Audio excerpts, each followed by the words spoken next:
Hello guys, आप सभी का स्वागत है। एडुटेरिया के करंट अफेयर है फरवरी 2025। ये कंसेप्ट करंट अफेयर कहते हैं इसको। एडुटेरिया का है करंट कंसेप्ट। ये फरवरी माह का है और भी माह का जो आएगा हम आपको पढ़ाएंगे और आप भी साथ में बने रहिएगा, अच्छे से पढ़िएगा। इसी के साथ स्टार्ट करते हैं आगे। पहला जो करंट कंसेप्ट में जो 1 फरवरी से लेकर 28 फरवरी तक दिया गया है, ये प्रारंभिक परीक्षा और मुख्य परीक्षा के लिए दोनों के लिए उपयोगी है। आप देख सकते हैं कौन सा प्रीलिम्स के लिए ज़्यादा इम्पोर्टेंट है, कौन सा मेंस के लिए। जैसे केंद्रीय बजट है, ये है प्रीलिम्स के लिए इम्पोर्टेंट है, ठीक है। और इसको हम पढ़ते हैं। जो 1 फरवरी 2025 को वित्त मंत्री निर्मला सीतारमण ने केंद्रीय बजट 2025-26 का अनावरण किया, जिसमें कृषि, एमएसएमई उद्योग और सामाजिक सुरक्षा को मजबूत करने के लिए विभिन्न सरकारी योजनाओं की शुरुआत की गई। कि 4 सेक्टर पे बहुत ज़्यादा मतलब कि ध्यान दिया गया। ये है कृषि पे, एमएसएमई और उद्योग और सामाजिक सुरक्षा। भारत जैसे कि हम देख सकते कल्याणकारी राज्य की स्थापना करता है, वो कौन से में करता है? पॉलिटी के, तो डीपीएसपी में करता है, ठीक है। तो सामाजिक सुरक्षा, सामाजिक कल्याण, इसको देखिए सामाजिक सुरक्षा दी गई है। एमएसएमई, कृषि और उद्योग, ये 4 सेक्टर पे मतलब बहुत ही ज़्यादा जोर दिया गया है। अब मुख्य बिंदु में देख लेते हैं। मुख्य बिंदु और सुधार। विकसित भारत के लिए विजन। विकसित भारत कब तक का है? विकसित भारत का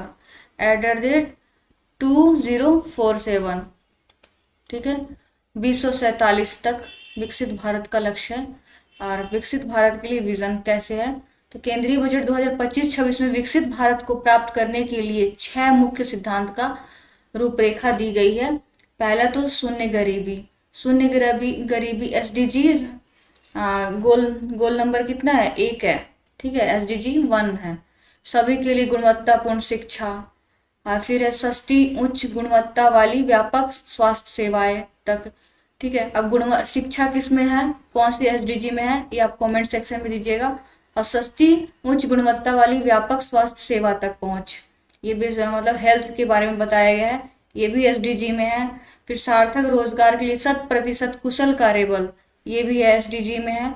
हाँ, आर्थिक गतिविधियों में 70% महिलाओं की भागीदारी। ये आप मेंस में भी यूज कर सकते हैं इन सब चीजों का, बहुत ही इम्पोर्टेंट है। और यह है किसान भारत को दुनिया की खाद्य कटोरी बना रहे हैं। मतलब कि सबसे ज्यादा प्रोडक्शन होगा जो खाद्य का, मतलब खाद्य आपूर्ति श्रृंखला क्या होगा? मजबूत होगा भारत में, तो इसीलिए है ये। और आगे हम देखते हैं प्राथमिकता वाले क्षेत्र कौन कौन से है। ये है बजट युवाओं, महिलाओं, किसानों और गरीबों पर केंद्रित है, ठीक है। बजट क्या है? युवाओं पर केंद्रित है, महिलाओं, किसानों और गरीबों, 4 सेक्टर पे है। युवा पे बहुत ज्यादा यूथ पे दिया गया है, फीमेल्स है, महिलाओं पे दिया गया है, फार्मर्स और गरीबी, हंगर, पोवर्टी, इन सब पर दिया गया है, ठीक है। इसका उद्देश्य है परिवारों का उत्थान करना और निजी निवेश को प्रोत्साहित करना। क्या करना है? परिवारों का उत्थान करना है और निजी निवेश को प्रोत्साहित करना है और मध्यम वर्ग का समर्थन देना है, ठीक है। मध्यम वर्ग को समर्थन देना है। आगे पढ़ते हैं। विकास के ग्रोथ का इंजन क्या है? पहले तो कृषि है, ठीक है। कृषि में कौन कौन सी योजना है? बहुत इंपॉर्टेंट है, आ जाता है प्रीलिम्स में। तो ये है पीएम धन धान्य कृषि योजना। इसमें 100 जिलों में क्या करेगा है? 100 जिलों में उत्पादकता, सिंचाई, भंडारण, ऋण पहुंच को बढ़ाती है। 100 जिलों को ध्यान में रखा गया। कृषि जो है पीएम धन धान्य कृषि योजना, ये केंद्र सरकार द्वारा प्रायोजित योजना है, ठीक है। तो यही है। आगे बढ़ते हैं। ग्रामीण समृद्धि लचीलापन कार्यक्रम। ग्रामीण समृद्धि लचीलापन कार्यक्रम है ग्रामीण क्षेत्रों में कौशल, प्रौद्योगिकी और आर्थिक विकास पर ध्यान केंद्रित किया गया है। ग्रामीण समृद्धि को मतलब ग्रामीण को क्या किया जाए? समृद्ध करा जाएगा और उसके लिए लचीलापन कार्यक्रम है। ग्रामीण क्षेत्रों में कौशल को बढ़ावा दिया जाएगा, प्रौद्योगिकी यानी तकनीक, आर्थिक विकास मतलब गांव का जो है ना आर्थिक, उनको परचेजिंग पावर उनका अच्छा करने के लिए जो भी कार्यक्रम है वो किया जाएगा। ठीक है, इन सब पे ध्यान केंद्रित किया गया है। और फिर है दलहन, दलहन में आत्मनिर्भरता मिशन, जिसमें कि है तुवड़ है, उड़द है, मसूर है। इन दालों के लिए विशेष सहायता दी जाएगी राज्यों को। ठीक है, जो भी राज्य इसको लागू करेंगे उसको। फिर है प्रमुख कृषि पहल है, जैसे कि सब्जियों, फलों, कपास और उच्च कपास वाले बीजों के लिए कार्यक्रम है। किसान क्रेडिट कार्ड, किसान क्रेडिट कार्ड ऋण सीमा 3 लाख रुपए से बढ़ाकर 5 लाख रुपए कर दी गई है। ठीक है, किसान क्रेडिट कार्ड है 3 लाख, क्या है इसका जो सीमा किसान क्रेडिट कार्ड दिया गया है, केसीसी बोलते हैं इसको शॉर्ट में। और 3 लाख पहले था। ठीक है, अब कितना कर दिया गया, 5 लाख ऋण कर दिया गया है। अब आगे बढ़ते हैं हम इसको, बहुत ही इंपॉर्टेंट है, आप बिल्कुल भी मिस मत करिएगा इस सेशन को, क्योंकि ये बहुत ही मतलब आपके एग्जाम में गेम चेंजर होने जा रहा है। ठीक है, ये बहुत ही इंपॉर्टेंट है और आपको जो हर मंथ का आप जो पढ़ेंगे तो बहुत ही आपको काम आएगा। फिर है एमएसएमई, एमएसएमई में है, एमएसएमई में देखा जाए तो एमएसएमई वर्गीकरण, एमएसएमई वर्गीकरण देखा जाए तो ये है निवेश, निवेश टर्नओवर सीमा बढ़ाई गई है। ठीक, एमएसएमई को क्या किया जाए, विस्तार दिया गया है। तो एमएसएमई किसी भी उद्योग को भी मतलब कि विस्तार देने के लिए आपको क्या करना है, निवेश को प्रोत्साहन देना पड़ेगा। ठीक है, निवेश को प्रोत्साहन, टर्नओवर सीमा को बढ़ाना होगा। ठीक है, फिर ऋण, ऋण वृद्धि, उनमें ऋण सुविधा जो होगा ना, ऋण को आसान मतलब तरीके से उपलब्ध कराया जाए। तो एमएसएमई के लिए गारंटी कवर बढ़ाया गया, ऋण वृद्धि की गई। अब महिलाओं, एससी एसटी उद्यमियों के लिए सहायता, मतलब महिलाओं को भी इसमें जोड़ा गया है। और एससी एसटी उद्यमी जो पिछड़े वर्ग है उनको भी इसमें मतलब कि इनको लाभ देने के लिए इनको भी प्रोत्साहित किया गया और इनके लिए विशेष प्रावधान किए गए, जिसमें 5 लाख नए उद्यमियों को 2 करोड़ रुपए तक ऋण मिलेगा। 5 लाख नए उद्यमी को क्या मिलेगा, 2 करोड़ रुपए तक का होगा, मतलब उनको ऋण मिलेगा।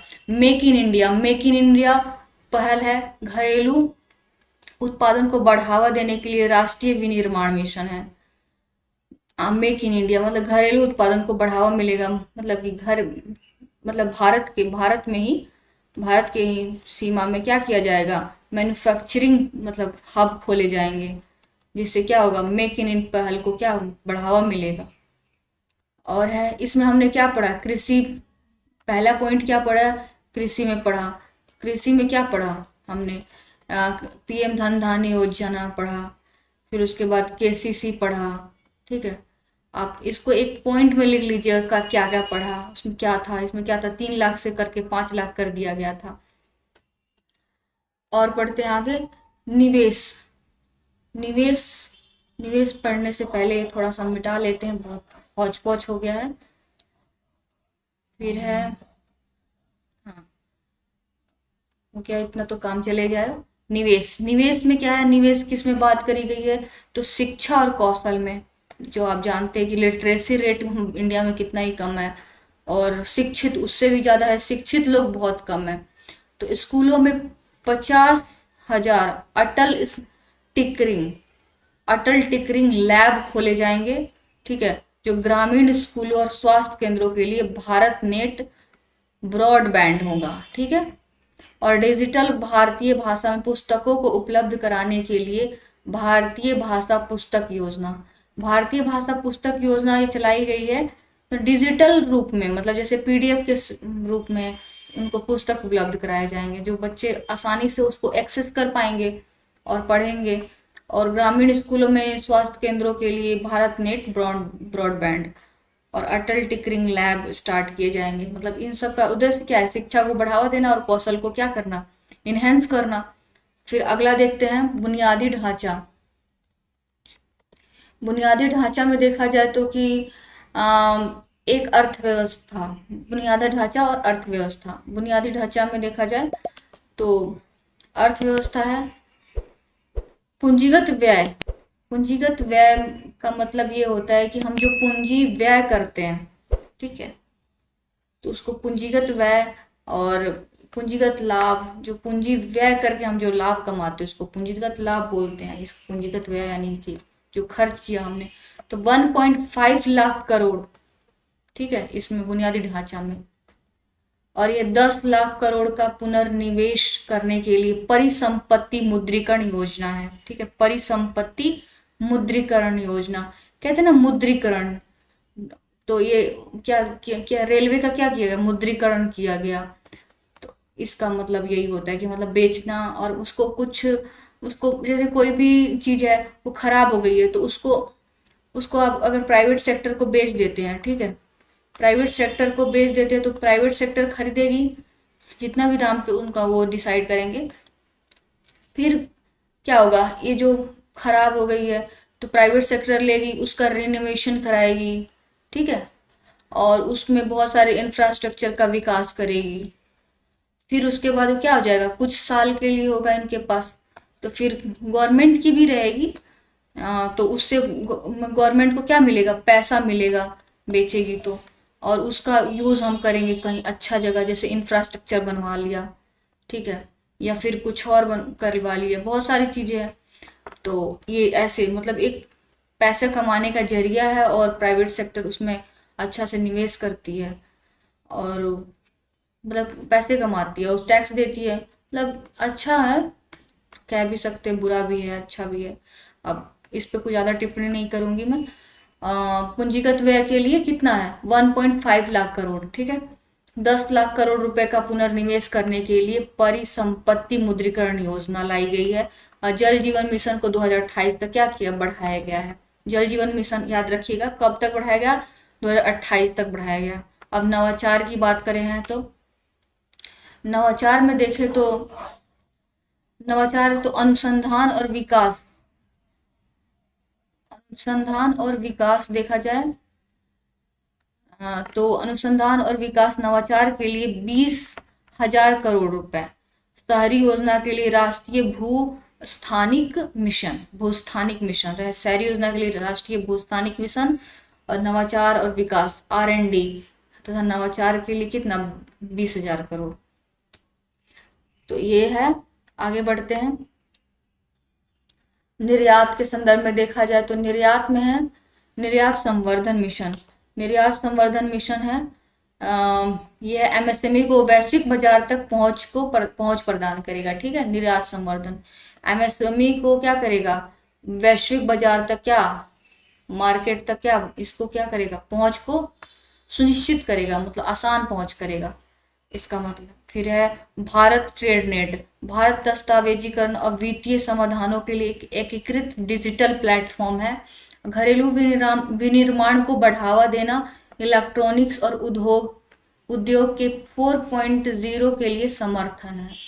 घरेलू विनिर्माण को बढ़ावा देगा भारत ट्रेड नेट और निर्यात संवर्धन मिशन, ठीक है। और अगला है सुधार राजकोषीय नीति, राजकोषीय नीति में क्या क्या सुधार किए गए हैं, तो ये हम देख सकते हैं, नए आयकर स्लैब बनाए गए हैं, जिसमें कि 12,000 रुपए तक की आय पर कोई कर नहीं देना होगा, जो मिडिल क्लास वाले हैं, अक्सर ही मिडिल क्लास वाले होते हैं। वेतनभोगी व्यक्तियों के लिए 75,000 की मानक कटौती मतलब की गई है, ठीक है। और फिर है अनुपालन में आसानी है कि अद्यतन पर रिटर्न दाखिल करने की अवधि क्या है, 4 वर्ष बढ़ा दी गई। वरिष्ठों की ब्याज छूट सीमा को दोगुना होकर क्या 1 लाख हो गई है। ये सारी चीजें आता है क्वेश्चन की, कितने वरिष्ठों को ब्याज छूट सीमा दोगुनी होकर कितना हो गई है, तो 1 लाख। अद्यतन रिटर्न्स दाखिल करने की अवधि क्या है, 4 वर्ष। और 12 लाख से जिसका कम आया है उस पर कोई टैक्स नहीं देना है, यही सब। वित्तीय क्षेत्र में सुधार है, तो बीमा में FDI 74% से बढ़कर 100% किया गया। और विनियामक सुधार है, लाइसेंसिंग अनुपालन सरलीकरण के लिए उच्च स्तरीय समिति गठित की गई है। व्यापार में आसानी को बढ़ावा देने के लिए निवेश मित्रता सूचकांक जारी किया गया है। और राजकोषीय घाटा लक्ष्य का क्या है, तो ये बहुत इंपॉर्टेंट है, याद रखिएगा। जो सकल घरेलू उत्पाद का कितना 4.8 संशोधित अनुमान कितना था, संशोधित अनुमान था 2024-25 का, और वर्तमान जो है 2025-26 के लिए क्या है 4.4 है बजटीय अनुमान, मतलब राजकोषीय घाटा का घाटा है, ठीक है। इस बार कितना किया है 4.4, पिछले बार कितना किया गया था 4.8। तो आपने कुल मिलाकर इसमें पढ़ लिया आपने कि हाँ भाई महिलाओं के लिए एमएसएमई में क्या किया गया है, ये सारी चीजें देख लिया है। आय मतलब आय वाले के संदर्भ में देख सकते हैं। अब पढ़ते हैं, अब आगे है बजट से ही संबंधित है। बजट में घोषित की गई नई सरकारी योजना, नई सरकारी योजना है 1 फरवरी 2025 को वित्त मंत्री निर्मला सीतारमण ने केंद्रीय बजट 2025-26 का अनावरण किया, जिसमें कृषि, एमएसएमई, उद्योग और सामाजिक सुरक्षा की मजबूत करने के लिए विभिन्न सरकारी योजना की शुरुआत की। ये आपने पहले ही पढ़ लिया। और कृषि धन धान्य योजना, इसके बारे में पढ़ते हैं। कृषि धन धान्य की योजना का उद्देश्य है कृषि उत्पादकता को क्या करना, बढ़ाना है। सिंपल सी बात है, अगर कृषि है, कृषि से संबंधित है, तो कृषि को मतलब क्या करेगा, उत्पादकता को ही बढ़ाने की बात कहेगा। और टिकाऊ कृषि पद्धति को बढ़ावा देना, ठीक है, ताकि मतलब कि सतत कृषि किया जा सके। ऐसा नहीं कि मतलब एक एक बार करा जाए और फिर खराब हो जाए, भूमि बंजर हो जाए या रेतीला बन जाए, तो ये है। फिर है 100 लक्ष्य क्या है, 100 कम उत्पादकता वाले जिलों के 1.7 करोड़ किसान हैं, ठीक है। कम उत्पादकता वाले जिलों के 1.7 करोड़ किसान है, जो मतलब उनकी जो उत्पादकता है क्या है, कम है, ऐसे जिलों का। फिर ऐसे किसान है जिनका जो भूमि है क्या है, उत्पादकता उनकी कम है। प्रमुख विशेषता क्या है, फसल का विविधीकरण। विविधीकरण का मतलब होता है कि एक से अधिक एक से अधिक फसलों को उगाना, ठीक है। और टिकाऊ कृषि पर ध्यान केंद्रित करें, ठीक है। तो अगला है सिंचाई सुविधा और भंडारण। भंडारण बुनियादी ढांचे, सिंचाई पहली बात उपलब्ध हो, बढ़िया से आसान हो। और भंडारण मतलब स्टोरेज हो भारत के पास, ताकि अनाज खराब ना हो। और अनाज खराब हो क्या फायदा फिर अगला है किसानों के लिए दीर्घकालिक और अल्पकालिक ऋण तक पहुंच है। किसानों के लिए क्या है, दीर्घकालिक और अल्पकालिक ऋण पहुंच, ठीक है। और फिर अगला है मतलब उनको दीर्घकालिक ऋण भी दे दिया जाए और अल्पकालिक ऋण तक भी उनको पहुंच किया जाए। ये क्या करता है, ग्रामीण स्तर पर क्या कौन सा बैंक काम करता है, नाबार्ड काम करता है, ठीक है। और वो है डाक वाला भी काम करता है। अभी आगे है ग्रामीण समृद्धि लचीलापन कार्यक्रम। ग्रामीण समृद्धि लचीलापन कार्यक्रम, इसका उद्देश्य है ग्रामीण बेरोजगारी का समाधान करना। ग्रामीण बेरोजगारी का समाधान करना था, ग्रामीण अर्थव्यवस्था को क्या करना, मजबूत करना। ग्रामीण समृद्धि मतलब ग्रामीण को क्या करना, गांव को क्या करना, समृद्ध करना है। इसके लिए लचीलापन कार्यक्रम होगा तभी तो इसका उद्देश्य है ग्रामीण बेरोजगारी का समाधान। ग्रामीण जो प्रच्छन्न बेरोजगारी है, जो प्रच्छन्न बेरोजगारी क्या होता है, प्रच्छन्न बेरोजगारी होता है कि ये खेत है, ठीक है, इसमें अगर देखा जाए तो दो आदमी आराम से खेती करके उपजा सकता है बढ़िया से, मतलब इसको दो आदमी की जरूरत है। लेकिन इसमें लगे हैं घर के 10 सदस्य, जिसके पास 10 है, 5 है, तो अगर इसमें अगर मान लेते पाँच, दो में से 5 कितना, तो 3 हो गया, इसमें 3 हो गया क्या, प्रच्छन्न बेरोजगारी, मतलब 3 लोग क्या है फालतू का लगे हुए हैं, तो इसको कहते हैं प्रच्छन्न बेरोजगारी। तो इस बेरोजगारी का क्या करना, समाधान करना इसका उद्देश्य है। और ग्रामीण अर्थव्यवस्था को मजबूत करना। ऑफ कोर्स अगर बेरोजगारी खत्म होगा तो ग्रामीण अर्थव्यवस्था मजबूत होंगे। तो इसमें क्या है, युवा किसान, ग्रामीण महिलाएं, सीमांत किसान और भूमिहीन परिवार सॉरी, युवा किसान, ठीक है, इनको इनको शामिल, महिला, ग्रामीण महिला, आजकल महिला ही ज्यादा कार्यरत है ग्रामीण क्षेत्र में, खेतों में। सीमांत किसान जिसके पास मतलब एक एक शायद 1 हेक्टेयर से शायद कम भूमि होता है, शायद उसको भी बोलते हैं सीमांत किसान। भूमिहीन जिनके पास भूमि ही नहीं है, मजदूरी करते हैं, उनके लिए ये सारी चीजें, इन लोगों को क्या करना, इनको समृद्ध करना इसका लक्ष्य है। फिर है अगला देख सकते हैं हम, इसकी प्रमुख विशेषता क्या है? तो इसकी प्रमुख विशेषता में देखें तो कृषि प्रौद्योगिकी और कौशल निवेश में कौशल कौशल विकास में निवेश। मतलब कृषि जो है अलाभकारी क्यों साबित होती है? पहली बात, ये मानसून पे निर्भर है, ठीक है, मानसून पे निर्भर है। दूसरी बात ये हो जाती है कि मतलब ये परंपरागत रूप से कृषि करते हैं, कोई तकनीक जो है तकनीक का अभाव है। फिर है लोगों में ना कौशल की कमी है, जैसे ऑर्गेनिक फार्मिंग करते हैं लोग, इन सब का कमी है। तो स्किल्ड नहीं है लोग, ठीक है। हर चीज में आजकल स्किल्ड चाहिए, ठीक है, तो इसमें भी स्किल्ड नहीं है। तो इन सबको इसका विशेषता है कि ये क्या करेगा, प्रौद्योगिकी को बढ़ावा देगा, कौशल विकास में क्या करेगा, निवेश करेगा। अब महिलाओं के लिए उद्यम विकास और वित्तीय स्वतंत्रता को प्रोत्साहन करना, मतलब महिलाएं ज्यादा से ज्यादा इसमें कार्यरत है देखा जाए तो। शायद कार्यबल का 33 समथिंग 5 है जो कार्यबल है, मतलब महिलाओं का, ठीक है। जबकि 50% क्या है, आबादी है महिलाओं की। तो 50% होगा तब ना, एक पंख से कितना दूर उड़ सकते हैं। तो दोनों पंख से उड़ेंगे तो ज्यादा जल्दी से विकास करेंगे हम लोग, विकसित होंगे राष्ट्र। तो यही है, इससे भी आता है, तो आप देखिएगा। फिर है सक्षम आंगनबाड़ी और पोषण 2.0। ये है उसका उद्देश्य है सक्षम आंगनबाड़ी। आंगनबाड़ी का उद्देश्य क्या है? खाना उपलब्ध करना, स्वस्थ mid day meal. Mid day meal क्या है? ये स्कूल के बच्चों को, इसकी कौन सा आर्टिकल हो? पहली बात देखिए, खाना किसके लिए जरूरी है? जीवन जीने के लिए। तो जीवन किससे संबंधित है? आर्टिकल किससे? 21A से, ठीक है, या 21 जो भी है, देख लीजिएगा एक बार। 21 शिक्षा संबंधी यही है। तो आंगनबाड़ी पोषण 2.0, तो कमजोर समूहों को उन्नत पोषण सहायता प्रदान करना, ठीक है, उन्नत पोषण सहायता। हंगर, जीरो हंगर जो SDG गोल है, इसको भी ये कंप्लीट करता है, ठीक है। और है 8 करोड़ बच्चे, 1 लाख माताएं, 1 करोड़ माताएं सॉरी, और 20 लाख किशोरियों, इसका लक्ष्य है। मतलब इन सबको क्या करेगा, पोषण देगा। कितना, 8 लाख बच्चे हैं, 1 करोड़ माताएं हैं, और 20 लाख किशोरियां है। एनीमिया रिपोर्ट आया था, उसमें भी महिलाओं की और इनफैक्ट पुरुषों में भी खून की कमी पाई गई है। मेरे घर में भी ऐसे कई लोग हैं जिनको एनीमिया है, और मतलब कि पुरुषों को भी है, ऐसा है।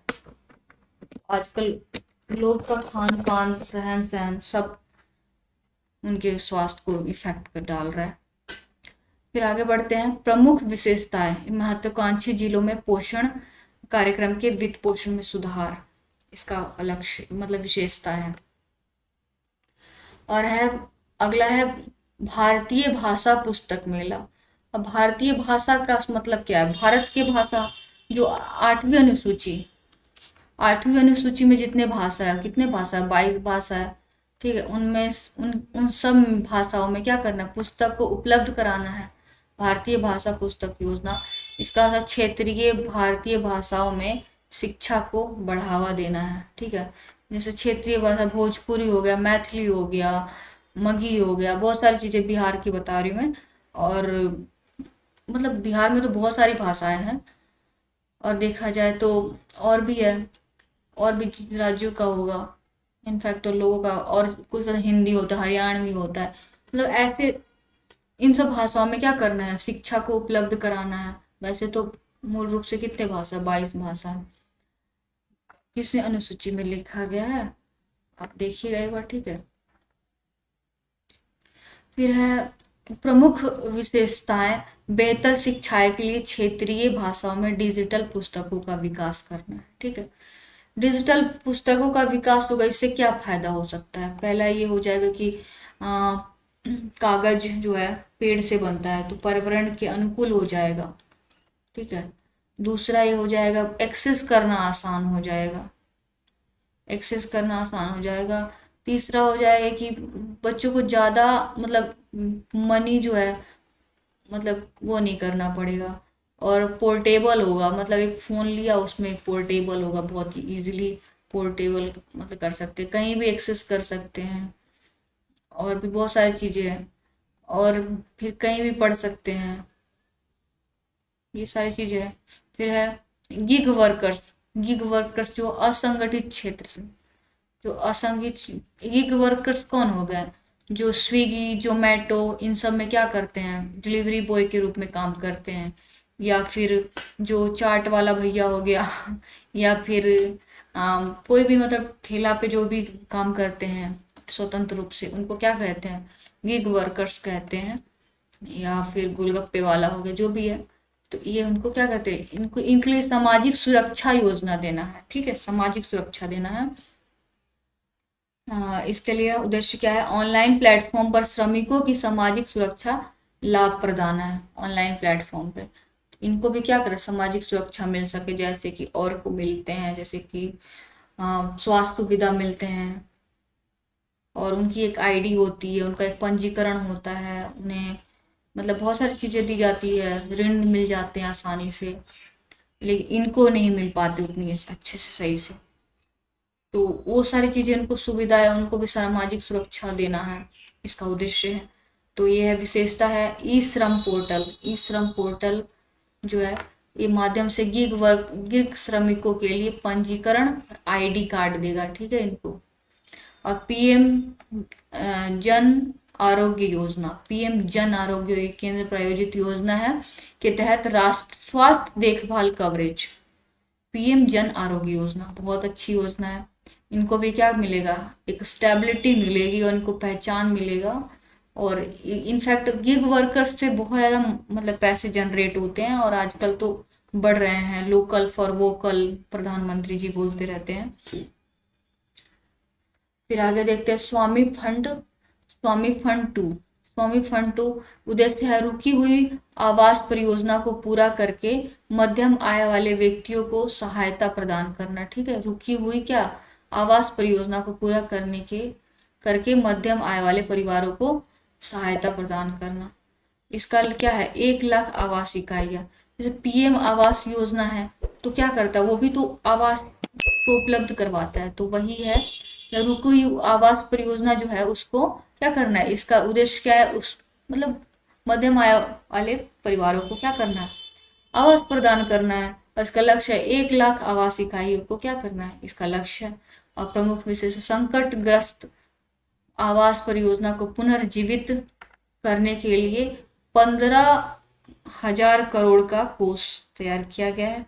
वर्तमान में ईएमआई और किराया चुका रहे घर खरीदारों पर ध्यान केंद्रित करें।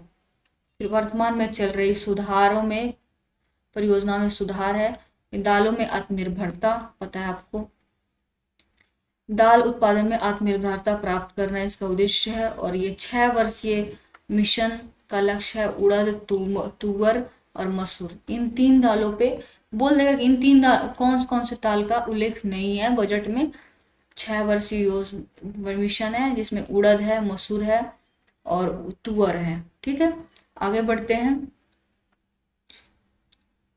अगला है पंजीकृत किसानों में नाफेड और एनसीसीएफ द्वारा खरीद।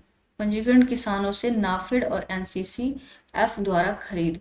अब नाफेड और एनसीसीएफ क्या होता है, ये आप प्लीज सर्च करिए और देखिए क्या होता है, लास्ट तक मैं बता दूंगी हो सके तो। उपजाऊ में सुधार के लिए जलवायु अनुकूल बीजों का उपयोग,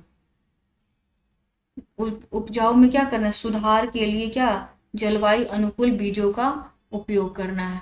पहली बार क्या उद्यम करने वाले के लिए योजना बनाई गई है, महिलाओं और अनुसूचित जाति जनजातियों के उद्यमियों को समर्थन प्रदान करना इसका उद्देश्य है। इसमें 5 लाख नए उद्यमियों के लिए 2 करोड़ रुपए तक का क्या करना, ऋण उपलब्ध करवाना है। और उद्यमी प्रशिक्षण कार्यक्रमों के माध्यम से कौशल विकास, मतलब उनको प्रशिक्षण भी दिया जाएगा कि वो क्या करें, अपने मतलब वो अच्छे से कार्य करे, मतलब कोई भी उद्यम करे तो उसका प्रशिक्षण दिया जाएगा, इनका इसके लिए कार्यक्रम भी है।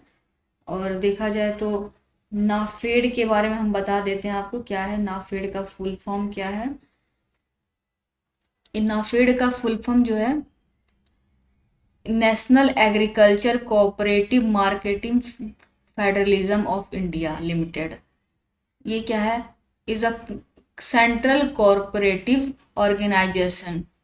ठीक है, सेंट्रल कोऑपरेटिव एंड ऑर्गेनाइजेशन है, जिसकी स्थापना हुई थी किसमें, 2 अक्टूबर को हुई थी, 1958 में हुई थी। ठीक है, इसका उद्देश्य है promote corporative marketing of agriculture produce to benefit farmers across India. ठीक है, एग्रीकल्चर का प्रोडक्शन को क्या करना, मतलब फार्मरों के लिए क्या करना, उसको लाभदायक बनाना है एग्रीकल्चर को, मूल रूप से देखा जाए तो। और फिर और क्या, बस यही है। और ये किसके अंतर्गत आता है, तो ministry of agriculture and farmers welfare. Ministry of agriculture, ministry of agriculture, agricultures farmers welfare, इसके अंतर्गत आता है। ठीक है, इसका क्या है, इसका जो है ऑब्जेक्टिव्स है कि ये प्रोस मार्केटिंग तक इसका मतलब पहुंच करवाएगा डायरेक्टली फार्मर्स का। फिर है प्राइस सपोर्ट स्कीम है ये। ठीक है, और फिर सप्लाई चैन को मतलब कि मजबूत करेगा, स्टोरेज के लिए अच्छा करेगा, इसका काम है स्टोरेज प्रोवाइड करेगा, वेयर हाउस वगैरह। फिर कस्टमर मार्केटिंग, ठीक है, ऑनलाइन प्लेटफॉर्म, मतलब बाजार उपलब्ध कराएगा ऑनलाइन। और इसमें रिसेंट डेवलपमेंट यही जो है, ये 67th annual general body meeting हुई है NCUI न्यू दिल्ली में। ठीक है, 13 सितंबर 2024 को हुई है। कहाँ, ये दिल्ली में हुई है, इसकी इसकी बैठक हुई है। फिर है इसमें रबी खरीफ की फसल की बात करी गई है, बहुत सारी चीजें हैं, आप एक बार बढ़िया से सर्च करके पढ़िएगा। और है NCFF, NCFF जो है, NCFF की NCCF, NCCF, इसके बारे में तो आप बहुत कुछ जान लिए, आप भी थोड़ा सा सर्च करिए और इसके बारे में पढ़िए। किसानों से जो है इसका इसके द्वारा क्या खरीद, एक संस्था है जो कि इसके अंतर्गत आता है ministry of agriculture and farmers welfare. और जो NCC है, इसका भी वही उद्देश्य होगा जैसे national corporative consumer federalism of India है इसका लिमिटेड। ठीक है, कॉरपोरेटिव कंज्यूमर है, कंज्यूमर फेडरलिज्म है। और वो क्या था, कॉरपोरेटिव मार्केटिंग फेडरलिज्म, वो मार्केटिंग का काम करता है, ये कंज्यूमर से संबंधित है, मतलब कि जो उपभोग करता है, कस्टमर वगैरह। फिर इसकी स्थापना जो हुई थी NCCF का हो, ये 1965 सॉरी 1965 में हुई थी। और ये 16 अक्टूबर 1965 मिनिस्ट्री ऑफ कंज्यूमर अफेयर्स के अंतर्गत आता है, consumer, ministry of consumer affairs, affairs में आता है। और ये है जो है food and public distribution, consumers food and public distributions. फिर ये multi state corporate societies act 2002, multi state corporative societies act 2002 act में आता है। इसका भी है कंज्यूमर कोऑपरेट मतलब को करना, फिर उसके बाद डिस्ट्रीब्यूशन को सुनिश्चित करना, प्राइस स्टेबल रहे हमेशा, और भी सारी चीज़ें हैं इसका, बहुत सारी चीज़ें हैं, आप पढ़ लीजिएगा एक बार। ठीक है, आगे बढ़ते हैं इसी के साथ। MSME ये तो पढ़ लिया हमने, उद्यमी कला। और MSME परिभाषा ऋण पहुंच, ये है उद्देश्य प्रौद्योगिकी और वित्त में एमएसएमई क्षमताओं को क्या करना, बढ़ाना है। एमएसएमई क्षमता को भी बढ़ाना है। एमएसएमई के लिए संशोधित निवेश और टर्नओवर सीमाएं, ठीक है। सूक्ष्म उद्यमियों के लिए क्या क्रेडिट कार्ड तक पहुंच। फिर है केसीसी आ गया अगला, केसीसी का विस्तार किया गया है। और डेयरी डेयरी उत्पादकों और मछुआरों को अल्पकालिक क्या ऋण प्रोवाइड करना इसके तहत, इसका उद्देश्य है। और फिर है 3 लाख से क्या करते 5 लाख कर दिया गया है। ऋण गारंटी निधि है, एमएसएमई और स्टार्टअप के लिए ऋण पहुंच में सुधार है। प्रमुख विशेषताएं क्या है, ऋण गारंटी प्रणाली को मजबूत किया गया है और सूक्ष्म व्यवसायों के लिए विशेष क्रेडिट कार्ड की शुरुआत की गई, विशेष क्रेडिट कार्ड, ठीक है। ऋण गारंटी निधि मतलब, निधि मतलब क्या होता है भाई, पैसा होता है। ऋण को गारंटी निधि, एमएसएमई और स्टार्टअप के लिए ऋण पहुंच में सुधार। प्रमुख विशेषताएं जो है, ऋण गारंटी प्रणाली को मजबूत किया गया है, सूक्ष्म प्रणालियों के लिए विशेष क्रेडिट कार्ड की शुरुआत की गई है। स्टार्टअप के लिए फंड ऑफ फंड्स, स्टार्टअप के लिए क्या फंड दिए जाएंगे और क्या, स्टार्टअप परिस्थिति मतलब कि इकोसिस्टम, स्टार्टअप के इकोसिस्टम को क्या करें, मजबूत किया जाएगा। और यह इसका विशेषता है कि स्टार्टअप वित्त पोषण और विकास को समर्थन देने के लिए कितना 10,000 करोड़ का फंड दिया गया है। सरकार इस पर बहुत अच्छा काम कर रही है। और ये अटल टिकरिंग लैब, अटल टिकरिंग लैब पीछे पढ़ ले हैं, स्कूलों में नवाचार और वैज्ञानिक अनुसंधान, ठीक है। बच्चों में क्या करें, रिसर्च की भावना को क्या करें, डेवलप करना है। अगला है, अगला टॉपिक है, अब देख सकते हैं आगे, 1 मिनट। हाँ, इसकी प्रमुख जो है विशेषता क्या है, अटल टिकरिंग का स्कूलों में 50,000 टिकरिंग लैब की स्थापना, ठीक है। पीएम स्वनिधि योजना, ये जिसका उद्देश्य सड़क विक्रेताओं को वित्तीय सहायता प्रदान करे, ठीक है।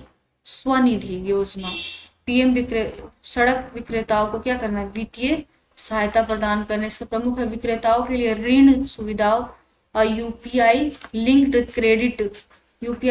क्रेडिट कार्ड का विस्तार किया गया। आत्मनिर्भरता के लिए कौशल विकास कार्यक्रम, कौशल विकास, आत्मनिर्भरता के लिए क्या है, कौशल विकास कार्यक्रम। और जल जीवन मिशन, ग्रामीण परिवारों के लिए सुरक्षित पेयजल सुनिश्चित करना, सुरक्षित पेयजल सुनिश्चित करना है। अब प्रमुख विशेषता में क्या है, ये है 2028 तक ग्रामीण परिवारों को 100% कवरेज प्रदान करना, जलापूर्ति गुणवत्ता रखरखाव पर जोर देना है। इसकी प्रमुख विशेषता 2028 तक ग्रामीण परिवारों को 100% कवरेज प्रदान करना और जलापूर्ति की सुविधा और रखरखाव को पर जोर देना है। फिर है क्षेत्रीय संपर्क योजना, मतलब क्षेत्र को क्या, उड़ान 2.0, मतलब क्षेत्रीय संपर्क को क्या करें, कनेक्टिविटी को, मतलब सुविधा को क्या करेंगे, अच्छा बनाएंगे और क्या करेंगे। तो इसके लिए क्षेत्रीय हवाई संपर्क में सुधार किया गया है और 120 नए गंतव्य तक विस्तार किया गया है।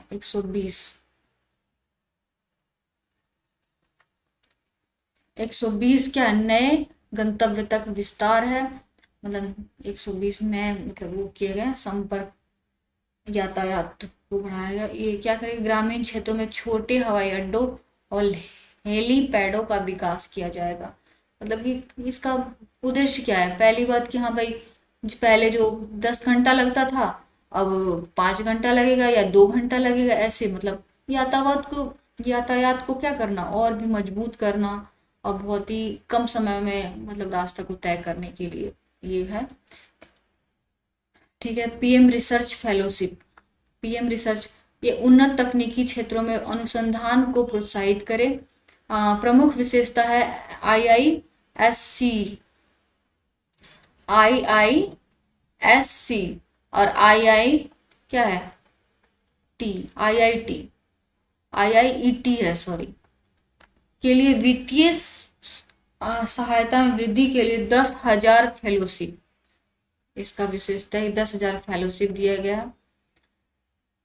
मतलब इन सब, मतलब साइंस प्रौद्योगिकी इन सब जो तकनीकी क्षेत्र में क्या कर रहे थे, फेलोशिप दिया जाएगा, लोगों को प्रोत्साहन दिया जाएगा कि हाँ भाई आप आओ, आप अनुसंधान करो, रिसर्च करो इसके लिए। फिर पीएम गति शक्ति योजना है। फिर ये उन्नत डेटा विश्लेषण के लिए बुनियादी ढांचे की योजना को बढ़ाएगा। और प्रमुख विशेषता बुनियादी ढांचा परियोजनाओं के लिए भू स्थानिक डेटा तक पहुंच है, भू स्थानिक डेटा तक पहुंच है। पर्यटन में रोजगार आधारित वृद्धि है, पर्यटन विकास के माध्यम से रोजगार को बढ़ावा देना। पर्यटन रोजगार मतलब पर्यटन जैसे कि कोई भी है, बोध गया ले लेते हैं या फिर दिल्ली का कोई भी कुछ ले लेते हैं, ठीक है। तो यहाँ पे कोई भी चीज का, जैसे आज का राम मंदिर ले लेते हैं अयोध्या, तो यहाँ पे उसके आसपास जब वो बना, उसके आसपास क्या होगा, डेवलप हो जाएगा उसके आसपास का क्षेत्र। इसकी वजह से टूरिस्ट आएंगे, यहाँ रहेंगे, देखेंगे, इसको रेवेन्यू जनरेट होता है। तो वही है पर्यटन में रोजगार आधार वृद्धि। मतलब पर्यटन, अगर पर्यटन का विकास किया जाता है तो क्या होता है, रोजगार वृद्धि होती है, बहुत लोगों का रोजगार मिलता है, जैसे गाइड के रूप में, वहाँ देखभाल के रूप में, बहुत सारी चीजें हैं, सुरक्षा के रूप में। तो यह प्रमुख होम स्टे व्यवसाय, होम स्टे मतलब कि होटल वगैरह के लिए कौशल प्रशिक्षण कार्यक्रम, उसके लिए कौशल दिया जाएगा, मतलब कौशल प्रशिक्षण दिया जाएगा, इसके लिए कार्यक्रम चलाया गया है। और मुद्रा ऋण, मतलब मुद्रा ऋण उनको, मतलब कि सस्ते ऋण दिए जाएंगे। पर्यटन क्षेत्र के लिए ई वीजा विस्तार प्रोत्साहित किया गया है। मतलब इस पर्यटन को बढ़ावा देने के लिए क्या, ई वीजा विस्तार, मतलब वीजा देने की बात कही गई अन्य कंट्रीज को। फिर है अगला है आर्थिक सर्वेक्षण 2024 और 25। भारत के बदलते आर्थिक परिदृश्य के बीच संसद का बजट सत्र शुरू हो गया। महामारी के बाद 4 साल तक मजबूत विकास का अनुभव करने के बाद देश की अर्थव्यवस्था मंदी के संकेत दे रही है। मतलब दिया हुआ है कि भारत में बदलते आर्थिक परिदृश्य, मतलब कि आर्थिक जो है बैकग्राउंड बदला है, और एस्पेक्ट्स बदले हैं, और के बीच संसद का बजट सत्र शुरू हो गया। और महामारी के बाद 4 साल तक मजबूत विकास का अनुभव करने के बाद देश की अर्थव्यवस्था क्या, एक बार फिर मंदी की ओर संकेत दे रही है। जीडीपी का अनुमान है सांख्यिकी एनएसओ का अनुमान है कि भारत की जीडीपी वित्त वर्ष 2024 और 25 में कितना 6.4 की दर से बढ़ेगी, और वित्त वर्ष 2023-24 में 8.2% से कम है। मतलब उसका अनुमान है कि भारत का जीडीपी जो है 24-25 में 6.4 की दर से बढ़ेगी, और जो वित्त वर्ष 2023-24 में है वो 8.2 से कम है। और विनिर्माण सेवाओं में मंदी से विकास पर असर पड़ने की आशंका है। विनिर्माण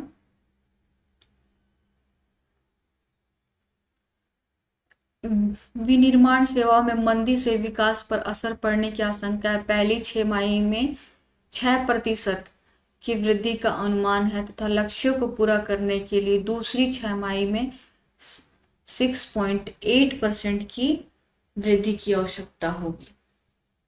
मतलब ये कह रहा है कि विनिर्माण सेवा में मंदी के विकास पर असर पड़ने की आशंका है। मतलब मैन्युफैक्चरिंग और सर्विस सेक्टर पे मंदी का क्या, मतलब कि असर देखा जा सकता है।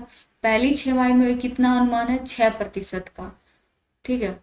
अब तथा लक्ष्यों को पूरा करने के लिए दूसरी 6 माही में 6.8% की वृद्धि की आवश्यकता होगी। मतलब अगर पूरा ट्रैक पे लाना है तो दूसरी 6 माही में क्या 6.8% की वृद्धि होगी, तब जाके वो मतलब फुलफिल होगा। तो एनएसओ क्या हो जाता है, एनएसओ का मतलब, एनएसओ जानते हैं, राष्ट्रीय सांख्यिकी कार्यालय जो है ये क्या है देख लेते हैं। एनएसओ जो है, और फिर यहाँ पे आईएमएफ भी है। तो नेशनल स्टैटिस्टिक ऑफिस, ये क्या है? सेंट्रल एजेंसी है collecting analysing and disseminating statistical data, मतलब ये विश्लेषण करता है डाटा का। और ये है कि ये ministry of static and programme implementation के अंतर्गत आता है। किसके अंतर्गत आता है? मिनिस्ट्री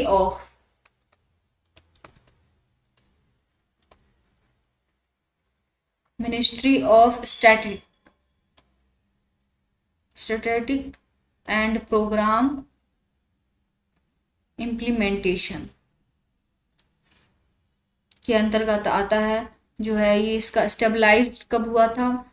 ये 2019 में स्टेबलाइज्ड हुआ था। 2019 में 2019 में स्टेबलाइज्ड हुआ था, इसकी स्थापना हुई थी, और ये 23 मई 2019।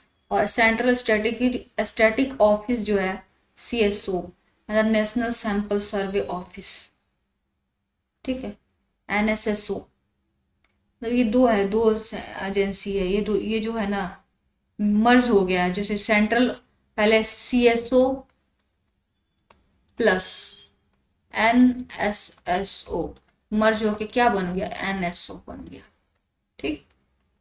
अगर इसका क्या है? नेशनल अकाउंट कंप्लीशन करना है, index on industry production index जारी करता है, एनुअल सर्वे करता है इंडस्ट्रीज का, और लेबर प्रोडक्ट फोर्स सर्वे करता है, कंज्यूमर प्राइस इंडेक्स मतलब ये निकालता है, इकोनॉमिक सेंसस वगैरह कोऑर्डिनेशन करता है।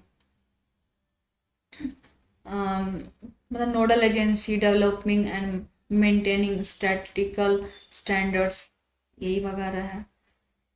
फिर है जो है, ये जो है चीफ स्टैटिक ऑफ इंडिया, मतलब ये जो है सेक्रेटरी ऑफ जो है ना, ये MOSPI also serve as a chief static of India. और देखा जाए तो इसका जो है, अगर हम आईएमएफ की बात करते हैं तो आईएमएफ भी बहुत ही इंपॉर्टेंट संस्था है। तो यहाँ पे आईएमएफ जो है 7% की वृद्धि दर का अनुमान लगा है, जो उपभोक्ता मांग से आशावाद को दर्शाता है।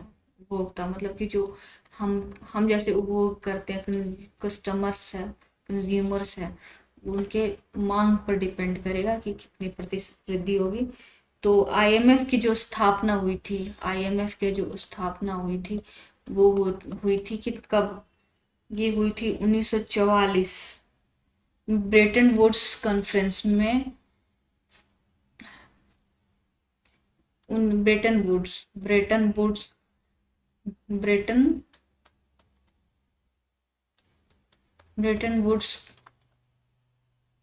कॉन्फ्रेंस जो हुआ था 1944, लेकिन ये जो है फॉर्म में आया था कब? 1945 में।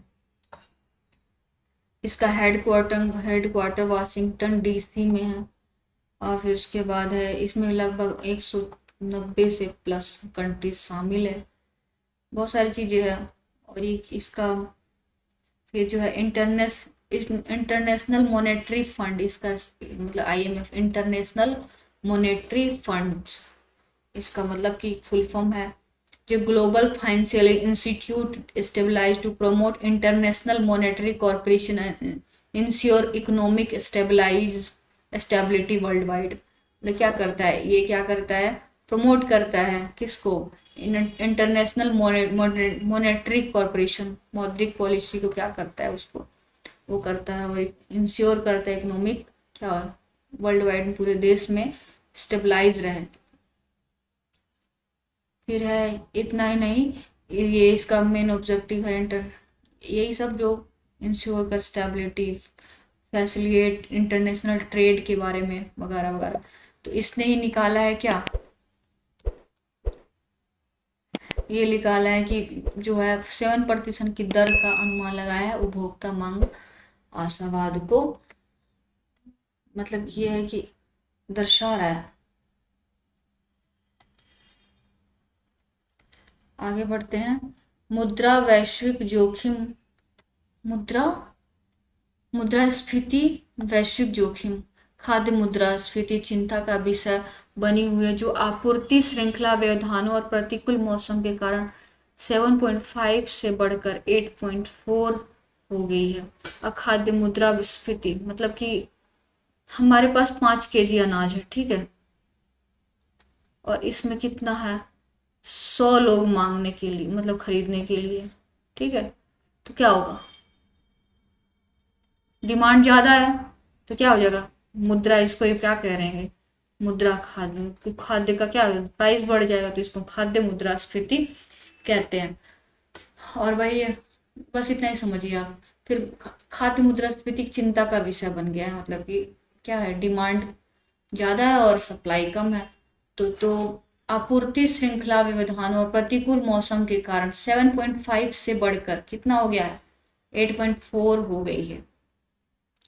खुदरा खुदरा मुद्रास्फीति वित्त वर्ष 2024 में, वर्ष 2024 में कितना 5.4 से घटकर 4.9 अप्रैल सितंबर 2024 को हो गई है, जो वित्त वर्ष 2026 का आरबीआई के 4% के लक्ष्य को क्या करे, बढ़ रही है। भू राजनीतिक तनाव और व्यापार जोखिम चुनौतियां उन्नत करने के लिए एक नीतिगत हस्तक्षेप की आवश्यकता होती है। फिर अगला है अनुशासित संरचनात्मक सुधार, विनियमन हटाना, व्यापार में आसानी, सरकारी हस्तक्षेप को कम करना, विनियामक दक्षता में सुधार करना है। विनियामक दक्षता में क्या करना, सुधार करना है। विनियमन हटाना, व्यापार में आसानी और सरकारी हस्तक्षेप को कम करना, और नियामक दक्षता में सुधार करना है, मतलब सरकारी हस्तक्षेप को क्या करना है, कम करना है। अब जिससे क्या होता है, सरकारी हस्तक्षेप होगा तो व्यापार में आसान हो जाएगा, व्यापार आसान हो जाएगा। फिर लघु उद्यम को सशक्त करना है, जो छोटे छोटे लघु उद्योग है उसको सशक्त करना है, कि व्यवसाय के लिए आर्थिक स्वतंत्रता और समान अवसर सुनिश्चित करने के उद्देश्य से ऐसा किया गया है। और फिर है घरेलू मांग को बढ़ावा देना, घरेलू मांग को बढ़ावा देने के लिए वैश्विक अनिश्चितताओं का मुकाबला करने के लिए बुनियादी ढांचे पर सरकारी खर्च में वृद्धि की जाएगी, ठीक है। घरेलू मांग को बढ़ावा कैसे दिया जा सकता है, वैश्विक अनिश्चितता जो है, प्राइस गिर रहा है, उठ रहा है, इन सब का मुकाबला करने के लिए क्या किया जाए, बुनियादी ढांचा का विकास करेगा।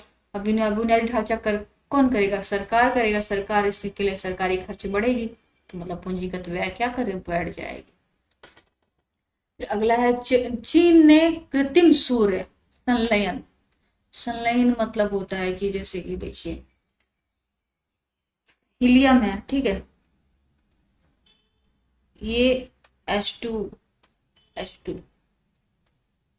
बनता है और टूटता है और जलता है, टूटता है जलता है, ठीक है, तो इस संलयन प्रक्रिया कहते हैं। और अनुसंधान में कीर्तिमान बनाया है, ये मतलब संलयन विधि, कृत्रिम सूर्य मतलब कि बनावटी सूर्य, मतलब कि इसको बनाया गया है खुद से, कोई रासायनिक क्रिया करवाई गई होगी, तो कृत्रिम है, ठीक है, संलयन विधि द्वारा किया गया है, तो याद रखिए संलयन विधि अनुसंधान में कीर्तिमान बनाया है। चीन के प्रायोगिक उन्नत सुपर कंडक्टिंग टोकामक इष्ट, जिसे कृत्रिम सूर्य के रूप में जाना जाता है। टोकामक कहाँ है, चीन में है, सुपर कंडक्टिंग टोकामक इष्ट, जिसे कृत्रिम सूर्य के रूप में जाना जाता है, ने क्या किया गया है, क्या किया है, आगे हम देखेंगे क्या किया है इसने, अब यही बताएगा। काफी अच्छा कंटेंट है, आप पढ़िए, बहुत अच्छे से पढ़िए, दिल लगा के पढ़िए, दिल लगा के पढ़ेंगे तभी रिजल्ट आएगा, दिल लगा के। फिर है अगर है ये है फिर 1066 1000 मतलब 1066 सेकंड के लिए उच्च परिसीमा प्लाज्मा को या बनाए रखकर एक अभूतपूर्व उपलब्धि हासिल की है, और तापमान को 100 डिग्री सेल्सियस पर तक बढ़ाए जाने वाली यह उपलब्धि 403 सेकंड के लिए पिछले रिकॉर्ड को पार कर दिया। मतलब इसका जो पिछला रिकॉर्ड था ये कितना था, इतने सेकंड का था, 403, 403 सेकंड का था।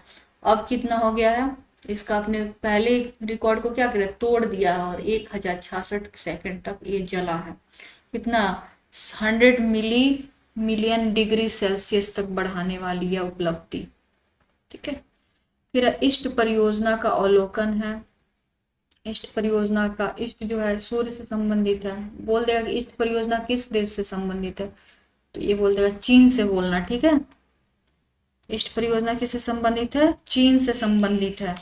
ये मत बोल दीजिए किसी और का, इष्ट का पूर्वोत्तर राज्य से संबंधित है, तो ऐसा नहीं है। इष्ट परियोजना किससे संबंधित, चीन से संबंधित है। किससे संबंधित है, सूर्य से संबंधित है। चीन विज्ञान अकादमी द्वारा 2006 में विकसित प्रायोगिक उन्नत सुपर कंडक्टिंग टोकामक का उद्देश्य स्वच्छ ऊर्जा के लिए सूर्य की संलयन प्रक्रिया को दोहराना है। ठीक है। यह संलयन प्रयोगों के लिए अत्यंत महत्वपूर्ण अति गर्म प्लाज्मा को धारण करने के लिए अति चालक, अति मर्म है, गर्म प्लाज्मा को धारण करने के लिए अति चालक चुंबकों का उपयोग करता है। मतलब इसका बता रहा है क्या क्या उपयोग करता है। तो ये क्या करता है, अति गर्म प्लाज्मा चुंबकों का प्रयोग करता है, अति चालक चुंबकों का। फिर है इष्ट जो है, ये है चुंबकीय प्रतिरोध प्रौद्योगिकी के आगे बढ़ाने के लिए वैश्विक अनुसंधान केंद्र के रूप में कार्य करता है। सही बात है। फिर उसके बाद है रिकॉर्ड तोड़ उपलब्धि, मतलब इसने क्या करा, अपना ही रिकॉर्ड तोड़ दिया है। ठीक है। तो ये है रिकॉर्ड में जो है 100 मिलियन डिग्री सेल्सियस इतना सेकंड उच्च स्तरीय परिसीमा प्लाज्मा बनाए रखा, जिसने 403 सेकंड का पिछला रिकॉर्ड क्या कर तोड़ दिया। या मील का पत्थर वाणिज्यिक संलयन बिजली संयंत्रों के लिए विकास की दिशा में एक महत्वपूर्ण कदम हो सकता है। सही बात है। सूर्य ऊर्जा, सौर ऊर्जा की बात करते हैं तो ये बहुत ही मतलब उपयोगी हो सकता है, बिजली बनाया जाएगा। इस संलयन परियोजना के साथ तुलना कोरिया का, अब संलयन परियोजना के साथ तुलना करते हैं वैश्विक स्तर पर, तो कोरिया का जो है के स्टार के स्टार,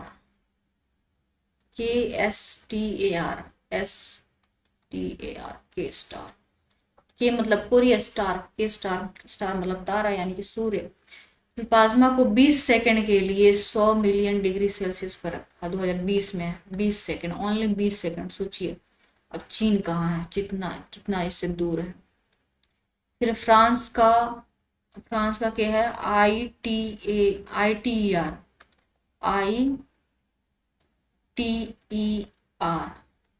ITER 35 देशों को शामिल करने वाली वैश्विक संलयन परियोजना, जिसका लक्ष्य क्या है, 2035 तक है। और अगला पढ़ते हैं प्लाज्मा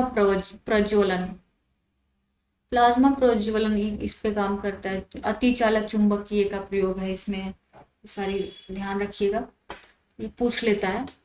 फिर है ये इसका सफलता का महत्व, मतलब ये अगर बना लेता है तो क्या होगा। आपने पीछे ही पढ़ा कि सौर ऊर्जा है, तो इसे क्या होगा, सौर ऊर्जा होगा, इससे विकसित होगा तो शून्य कार्बन उत्सर्जन ये होगा। नाभिकीय संलयन अनुसंधान में वैश्विक स्पर्धा मजबूत करता है नाभिकीय संलयन में। फिर है परमाणु संलयन में चुनौतियां क्या है, 100 मिलियन डिग्री सेल्सियस से अधिक तापमान पर अत्यधिक गर्मी का प्रबंधन चुनौतीपूर्ण है। इतना बड़ा जो गर्म, मतलब इतना डिग्री सेल्सियस जो है, अगर इससे अधिक हो जाता है तो इसको जो इसकी तापमान को मतलब प्रबंध, मतलब होता है मैनेज करना, बहुत ही मतलब होता है ना कठिन हो सकता है, और पता नहीं कुछ भी हो सकता है। फिर तीव्र विकिरण, मतलब उसके जो रेज आती है बहुत ही हार्ड, के विरुद्ध सामग्री अस्थायित्व, मतलब स्थायित्व उसको बनाए रखना, वो बहुत ही कठिन है। ऊर्जा दक्षता संबंधी मुद्दे, क्योंकि वर्तमान रिएक्टर जितनी ऊर्जा उत्पन्न करते हैं उससे अधिक ऊर्जा की खपत करते हैं। ठीक है। फिर है प्लाज्मा अस्थिरता, जिससे सतत प्रक्रिया कठिन हो जाती है। प्लाज्मा को जो है अस्थिरता है उसमें गुण, जिससे कि क्या करेगा, सतत प्रक्रिया मतलब कि निरंतर निरंतरता प्रदान करने में कठिनाई का सामना करना पड़ सकता है, तो ये हो सकता है। फिर है गुनेरी की अंतर्देशीय मैंग्रोव। मैंग्रोव वन जो होता है, मैंग्रोव वन जो होता है क्या, कहाँ जो होता है, लवणीय क्षेत्र में होता है, ठीक है। लवणीय तो सबसे बड़ा मैंग्रोव वन कहाँ है, तो सुंदरवन का डेल्टा में है, ठीक है, सुंदरवन का डेल्टा में। गुनेरी का अंतर्देशीय मैंग्रोव। गुजरात सरकार ने जैविक विविधता अधिनियम 2002 के तहत कच्छ के गुनेरी अंतर्देशीय मैंग्रोव को राज्य का पहला जैव विविधता विरासत स्थल नामित किया है। राज्य के कौन सा जैव विविधता विरासत स्थल नामित किया है। और भारत में मैंग्रोव का अनावरण, मैंग्रोव पारिस्थितिकी तंत्र लाल सूची, रेड लिस्ट, 2000 रिपोर्ट 22 मई 2024 को अंतर्राष्ट्रीय जैव विविधता दिवस को जारी की गई है। दक्षिण एशिया की कुल मैंग्रोव के अनावरण का 3% भाग में है। मैंग्रोव अनावरण 54 वर्ग किलोमीटर बढ़कर 4975 वर्ग किलोमीटर भारत के कुल क्षेत्रफल का 0.5 तक पहुंच गया है। जो है क्या था, पहले कितना था, 54 किलोमीटर था मैंग्रोव का आवरण, जो है 1.10% था, जो बढ़कर कितना हो गया है 4,975 वर्ग किलोमीटर, जो भारत के कुल क्षेत्रफल का कितना है 0.715, सॉरी। मैंग्रोव आवरण में पश्चिम बंगाल सबसे आगे है, अभी तो बोला मैंने, पश्चिम बंगाल सबसे आगे है। इसके साथ गुजरात, फिर है अंडमान निकोबार। अब लगाने के लिए दीजिएगा तो पश्चिम बंगाल सबसे ज्यादा, फिर गुजरात में कौन सा, गुनेरी अंतर्देशीय मैंग्रोव को भारत में पहला जैव विविधता विरासत स्थल घोषित किया गया है। मैंग्रोव पारिस्थितिकी तंत्र को लाल सूची में मतलब कि लिस्ट किया गया है। और पहले नंबर पे कौन सा है, वेस्ट बंगाल, फिर है गुजरात, फिर कौन सा, अंडमान निकोबार। फिर आगे बढ़ते हैं। पश्चिम बंगाल के दक्षिण 24 परगना में सुंदर वन राष्ट्रीय उद्यान सहित भारत के कुल मैंग्रोव क्षेत्र का 41.85% हिस्सा है। और गुजरात में क्या है, अधिक वृद्धि दर्ज की गई, जहां मैंग्रोव क्षेत्र में 37 किलोमीटर वर्ग का इजाफा हुआ है। गुनेरी अंतर्देशीय मैंग्रोव एक दुर्लभ पारिस्थितिकी तंत्र है। गुजरात के कच्छ में कच्छ में है, ठीक है। गुनेरी अंतर्देशीय मैंग्रोव 32.78 हेक्टेयर में फैला है। इसे भारत का अंतिम अंतर्देशीय मैंग्रोव स्थल को बनाता है। विश्व स्तर पर केवल 8 में से एक है। और यह तटीय मैंग्रोव के विपरीत यह ज्वारीय समुद्री जल के संपर्क के बिना भी पनपते हैं। संभवतः इसकी उत्पत्ति क्या है, मायोसीन समुद्री अतिक्रमण प्राचीन सरस्वती नदी से हुई है। ऐसा कहा जाता है कि तटीय मैंग्रोव के विपरीत ज्वारीय समुद्री जल के संपर्क में के बिना भी पनपते हैं, मतलब जल के संपर्क के बिना क्या ये पनप जाते हैं।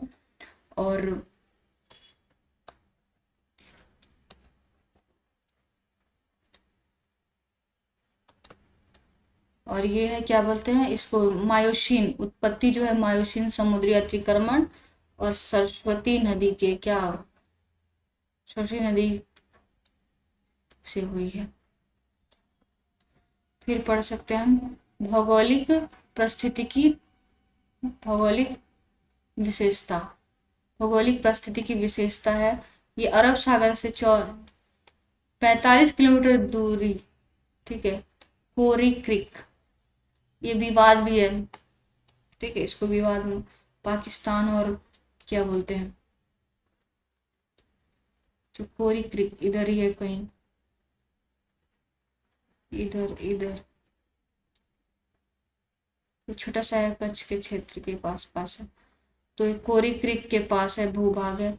समतल भूमि जो मैग्रोव दलदल के बजाय जंगल जैसी दिखती है, जिसमें विशिष्ट ज्वारीय कीचड़ का अभाव होता है। यह जलीय स्रोत है जो चूना पत्थर के भंडारण पर निर्भर है, जो भूजल को बनाए रखता है। ज्वारीय जल को कोई प्रवाह नहीं, पूर्णतः भूमिगत और जल संपर्क पर निर्भरता है। जैव विविधता के रूप में देखा जाए 20 प्रवासी पक्षी प्रजातियों और 25 निवासी प्रवासी पक्षियों की प्रजातियों के लिए क्या है, आवास है। 20 प्रवासी पक्षी और 25 निवासी, मतलब इसके लिए क्या है, आवास का काम करता है। और इसमें जो है एक चूना पत्थर के भंडारण पर निर्भर है, जो भूजल को क्या करता है, बनाए रखता है। और ज्वारीय जल को कोई प्रवाह नहीं, पूर्णतः भूमिगत जल संपर्क पर निर्भर है, मतलब जल स्रोत का बात करें तो। और यह जो है समतल भूमि मैग्रोव दलदल के बजाय जंगल जैसी दिखती है, ठीक है, लेकिन वास्तविक में दलदल ही होती है। फिर अगला देखते हैं, अगला क्या है, स्थानीय मौसमी और वन्य जीवन के लिए क्या है, कि महत्वपूर्ण पारिस्थितिकी तंत्र के रूप में कार्य करता है। स्थानीय और मौसमी वन्य जीवन के लिए पारिस्थितिकी तंत्र, इकोसिस्टम के रूप में कार्य करता है। राष्ट्रीय विनिर्माण मिशन NMM, सॉरी लिखा नहीं पा, NMM, ठीक है। केंद्रीय बजट 2025-26 पेश करते हुए वित्त मंत्री निर्मला सीतारमण जो जी थे, उन्होंने राष्ट्रीय विनिर्माण मिशन का अनावरण किया। राष्ट्रीय विनिर्माण मिशन का अनावरण किया, मैन्युफैक्चरिंग मिशन का अनावरण किया, और जिसका उद्देश्य क्या है, मेक इन इंडिया पहल के हिस्से के रूप में भारत के विनिर्माण क्षेत्र को क्या करना, मजबूत करना है। और विनिर्माण क्षेत्र किसका उद्देश्य क्या होगा, विनिर्माण क्षेत्र को मजबूत करना है। और इसमें देखा जाए तो अवलोकन देखा जाए तो मेक इन इंडिया पहल भारत में विनिर्माण क्षेत्र को मजबूत करने के लिए केंद्रीय बजट 2025-26 में राष्ट्रीय विनिर्माण मिशन पेश किया गया। और ये छोटे मध्यम बड़े उद्योगों पर ध्यान केंद्रित करता है, जिसका उद्देश्य क्या है, घरेलू उत्पादन को बढ़ावा देना, प्रतिस्पर्धा को बढ़ावा देना, रोजगार सृजन करना। घरेलू उत्पादन को बढ़ावा देना, प्रतिस्पर्धा को बढ़ावा देना, रोजगार सृजन करना। यह मिशन केंद्रीय मंत्रालय और राज्य सरकारों दोनों के लिए नीतिगत ढांचा और कार्यान्वयन रणनीति शासन तंत्र प्रदान करता है। मुख्य उद्देश्य है आयात पर निर्भरता कम करने के लिए घरेलू उत्पादन को मजबूत करना। आयात पर निर्भरता को क्या करेगा, कम करेगा, और इसके लिए क्या, घरेलू उत्पादन को मजबूत करेगा। फिर MSME को ऋण उपलब्धता को 5 करोड़ रुपए से 10 करोड़ रुपए करके सहायता प्रदान करना है। MSME को 5 करोड़ से क्या कर 10 करोड़ रुपए क्या करेगा, ऋण उपलब्ध कराया जाएगा। और आयात पर निर्भरता कम होगा, इसका उद्देश्य है। मैन्युफैक्चरिंग बढ़ेगी तो मैन्युफैक्चर जो कंपोनेंट्स आते हैं विदेशों से क्या होगा, उसकी जो आयात पर निर्भरता कम होगी।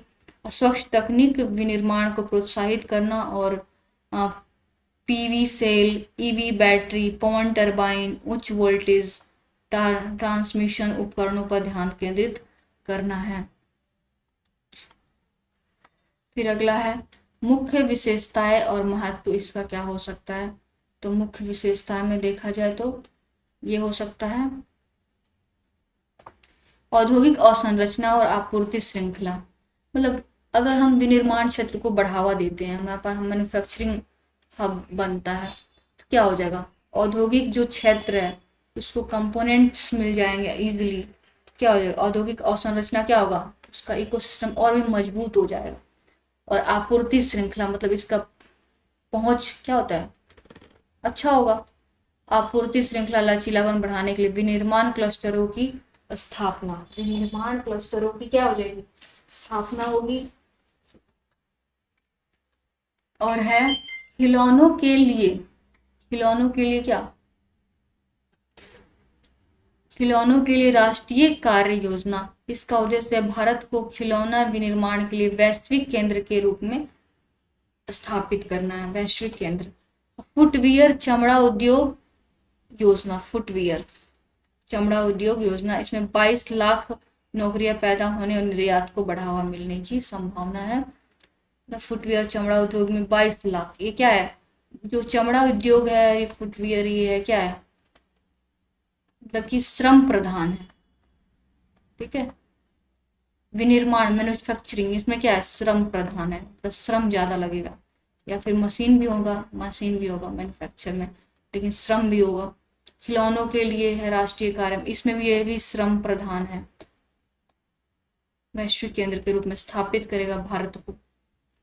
मतलब देखा जाए तो इसको कितना इम्पोर्टेंस है, मतलब कि चाइना क्या है, बहुत बड़ा मैन्युफैक्चरिंग हब है चाइना, चीन है, तो वैसे ही भारत भी बनेगा तो उसको बहुत सारी चीजों पे आत्मनिर्भर बन जाएगा, बहुत ही लाभ होगा, रोजगार भी मिलेंगे लोगों को।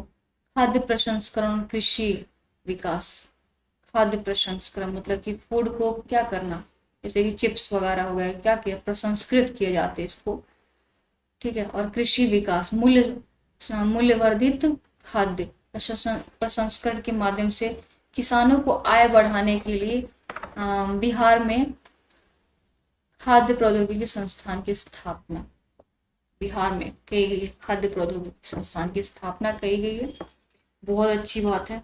बिहार क्या है, एक एग्रीकल्चर मतलब बेस्ट इकोनॉमी है यहाँ का, तो एग्रीकल्चर क्या है, इम्पोर्टेंस रखता है यहाँ पे बहुत ज़्यादा, और यहाँ पे एग्रीकल्चर मतलब कृषि प्रधान राज्य है।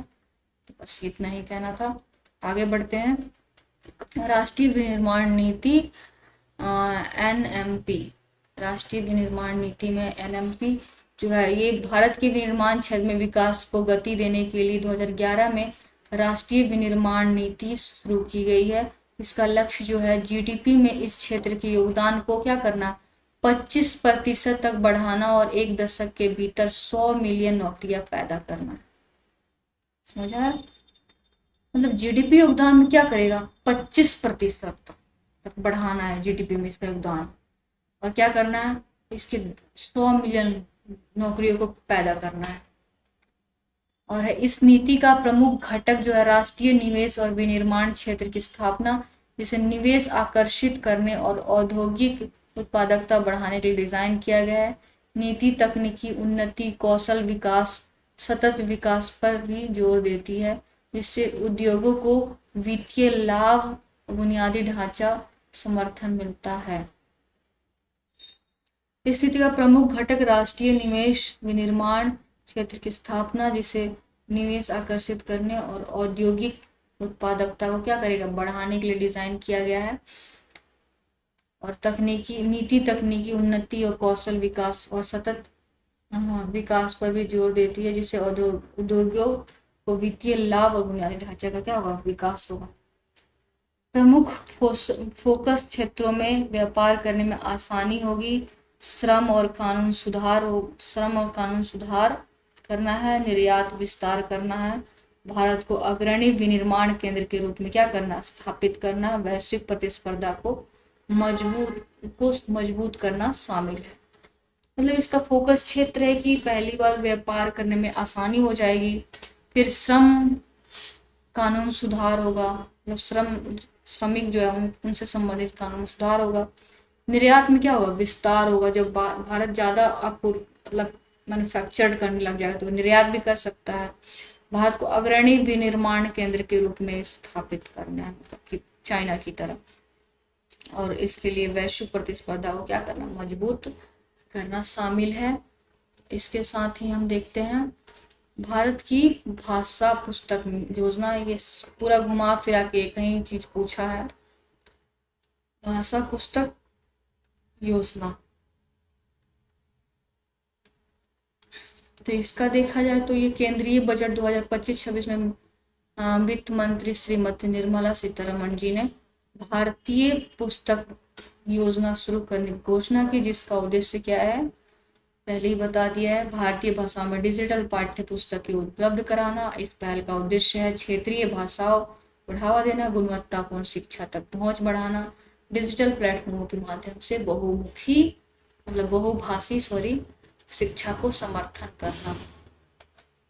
अवलोकन में देखा जाए तो भारतीय भाषा पुस्तक योजना एक पहल है जिसका उद्देश्य है विभिन्न भारतीय भाषाओं में डिजिटल पाठ्य पुस्तकें और अध्ययन सामग्री उपलब्ध कराकर बहुभाषी शिक्षा को क्या करना, बढ़ावा देना। इसका उद्देश्य शिक्षा में भाषाई अंतर को पाटना, मतलब कि शिक्षा में भाषाई अंतर को कम करना तथा यह सुनिश्चित करना कि विद्यार्थी अपनी मातृभाषा में सीख सके, जिससे उनकी समझ धारणा में सुधार, तो अपनी भाषा में समझेंगे, अपनी मदर टंग में, तो अच्छे समझ पाएंगे और उसको फील कर पाएंगे, क्योंकि भावनात्मक जुड़ाव होता है मदर टंग से, तो इसलिए और काफी अच्छे से वो सीख सकेंगे। तो आगे पढ़ते हैं। आगे है इसका लक्ष्य। इस योजना में राष्ट्रीय नीति 2020 के अनुरूप क्षेत्रीय भाषा और बहुभाषिक शिक्षा को बढ़ावा देती है। ये ठीक है। लक्ष्य उद्देश्य क्या है? स्कूल और विश्वविद्यालय के छात्रों के लिए डिजिटल पाठ्य पुस्तकें और शैक्षणिक संस्थाएं विकसित करना, मतलब डिजिटल पुस्तकें क्या करना, वो करना है, और शैक्षणिक संस्थाएं जो है विकसित करना है। आगे देखते हैं इसमें क्या और क्या है। यह है विविध भाषाई पृष्ठभूमि के छात्रों को समर्थन देने के लिए अनेक भारतीय भाषाओं में अध्ययन सामग्री को पहुंच सुनिश्चित करता है। स्टेम तो साइंस वाला से संबंधित है, जिसमें सामाजिक विज्ञान, वाणिज्यिक, मानविकी संसाधनों को क्षेत्रीय भाषाओं में उपलब्ध कराकर तकनीकी शिक्षा को बढ़ावा देना। अगर हम तकनीकी शिक्षा को फिजिक्स, केमिस्ट्री, मैथ, बायोलॉजी जो भी है चीजें, इसको सामाजिक विज्ञान, सोशल साइंस, अगर मैं कोई बच्चा हरियाणी लैंग्वेज बहुत अच्छे से समझता है, तो उसको हरियाणी लैंग्वेज में उसको बुक मिलेगा तो वो बहुत ही इजीली समझ जाएगा, ठीक है। और जैसे कोई भोजपुरी में है तो भोजपुरी का भाषा है, ठीक है, तो वो भोजपुरी में सीख जाएगा। वैसे ही कन्नड़ है, तमिल है, तेलुगु है, इन सब चीजों में भाषा उपलब्ध होंगे तो वो बहुत ही इजीली उसको एक्सेस कर पाएगा और मतलब समझ पाएगा। तो इसलिए इसका उद्देश्य यही है कि बच्चा को समझने पे है ना ज्यादा, तो विचार होते हैं चाहे वो किसी भाषा में हो। तो ये है, तो अस्मिता पहल का समर्थन करता है। इसके तहत 5 वर्षों में भारतीय भाषाओं में 22,000 पुस्तकें विकसित करने की योजना है।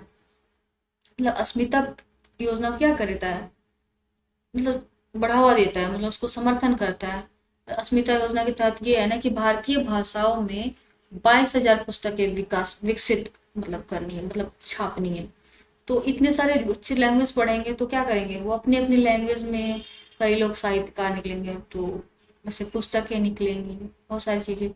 तो उसमें ये भी है कि अगर हम इतनी सारी पुस्तक डिजिटली वो कर रहे हैं तो इतनी सारी पुस्तक, इसका भी योजना पूरा हो जाएगा। तो ये इसको बल देता है। कार्यान्वयन और प्रमुख विशेषताएं। पूरे भारत में स्कूलों, कॉलेज, विश्वविद्यालय को लागू करेंगे और इसमें यूजीसी, एनसीईआरटी और अन्य नियामक निकायों के अंतर्गत आने वाले संस्थाएं शामिल है। और डिजिटल पुस्तकों को दीक्षा, ईपीजी पाठशाला और भारतीय राष्ट्रीय डिजिटल लाइब्रेरी जैसे प्लेटफॉर्मों पर होस्ट किया जाएगा, ठीक है। और ये है अगला है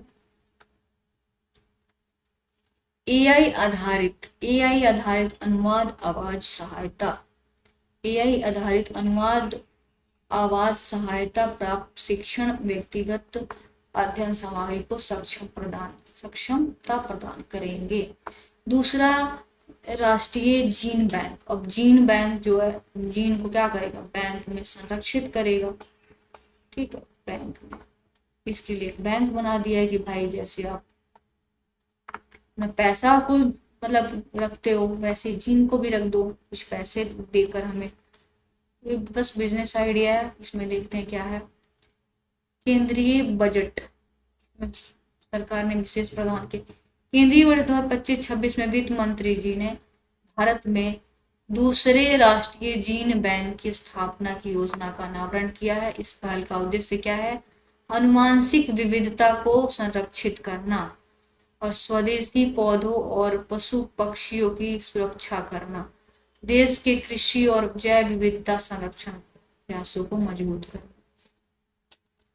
देखिए, कोई भी जैसे कि कोरोना हो गया, ठीक है, ये आरएनए डिजीज था, ठीक है, तो देखा जाए तो सिंगल हेलिक्स बोलते हैं इसको, लेकिन मूलतः देखा जाए तो जो डीएनए आरएनए जो डिजीज होते हैं ना, ये ये डीएनए जो है ना डबल स्टैंडर्ड होता है, लेकिन इसका एक और भाग होता है जो कि आरएनए में होता है, ठीक है।